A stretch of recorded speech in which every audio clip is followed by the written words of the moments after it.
লুকিয়ে মাঝরাতে ডিকের বাড়িতে ঢুকে নিজের আসল মায়ের মুখোমুখি হলো কম্পাস। কম্পাস ধারাবাহিকে দেখা যায় ঋতুজা যখন সেনাপতির মুক্তি, এদের চাল নিয়ে, এদের চক্রান্ত নিয়ে খুব চিন্তা করতে থাকে এবং ভাবতে থাকে সে এখন কি করবে। তখন ঋতুজাকে শান্ত করে কম্পাস এবং ঋতুজাকে বুঝিয়ে বলে এটা মুক্তি মাসের একটা চক্রান্ত হতে পারে। হয়তো অখিলেশ স্যার এই সবকিছুর সাথে জড়িয়ে নেই, তবে এখনই থানা পুলিশ নয়, এই বিষয়টা এখন চার দেয়ালের মাঝেই রাখতে হবে।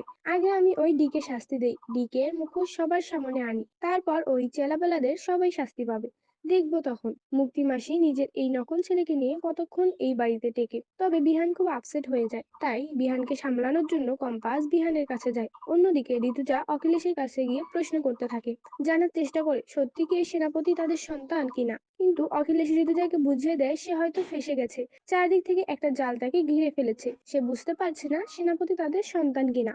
তখনই তাদের আলোচনা ভেস্তে দেয় ওই মুক্তি। তবে ঋতুজা মুক্তিকে বুঝিয়ে দেয় যে মুক্তির দিন এবার শেষ হয়ে আসছে, মুক্তিকে শাস্তি পেতেই হবে। এই কঠিন চক্রান্তের জন্য মুক্তি বাড়ি থেকে না, এই সমাজ থেকে দূর করে বিদায় করে দেওয়া হবে। মুক্তির জায়গা হবে জেলে। ঋতুজা মুক্তিকে বুঝিয়ে দেয়, ঘর থেকে বেরিয়ে যায়। অন্যদিকে অখিলেশ বেশ আপসেট হয়ে পড়ে। অপরদিকে কম্পাস বিহানকে শান্ত করার পর বাড়ি থেকে বেরিয়ে যায় ডিকের কারখানা কোথায়, ডিকের বাড়ি কোথায় সবটা জানার জন্য। এবং কম্পাস জিতকে সাথে নিয়ে ডিকের ওই ঔষধের কারখানায় চলে যায়। কিন্তু ওই কারখানাটা এমন ভাবে বন্ধ করা থাকে যে কোনোভাবেই কম্পাস ঢুকতে পারে না। কিন্তু কম্পাস ওখান থেকেই ডিকের বাড়ির অ্যাড্রেস পেয়ে যায়। কম্পাস জিতকে বলে, জিত চল, আমাদের এক্ষুনি ডিকের বাড়িতে যেতে হবে।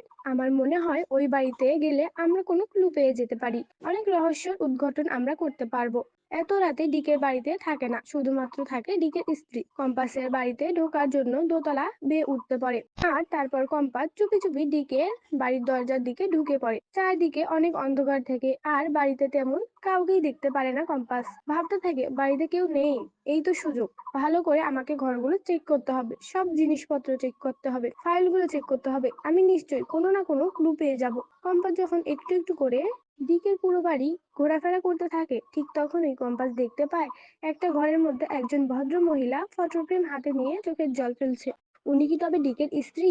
চুপি চুপি কম্পাস দেখার চেষ্টা করে উনি আসলে কে, আর ওনার হাতেই বা কার ছবি। তখনই কম্পাস দেখতে পায় ওই ভদ্র মহিলার হাতে কম্পাসের ছোটবেলার ছবি, যেটা হাতে নিয়ে ওই ভদ্র মহিলা চোখের জল ফেলছে। দেখেই কম্পাস চমকে যায় এবং ভাবতে থাকে এ কি, উনি কে, আর উনি আমার ছোটবেলার ছবি হাতে নিয়ে কাঁদছে কেন। কম্পাসের সব প্রশ্নের উত্তর খোঁজার জন্য মরিয়া হয়ে ওঠে। তো বন্ধুরা, তোমরা এটাই চাও তো, এভাবেই যেন ডিকের বাড়িতে ঢুকে কম্পাস নিজের আসল মায়ের মুখোমুখি হয়? কমেন্টে জানাতে ভুলো না। ধন্যবাদ।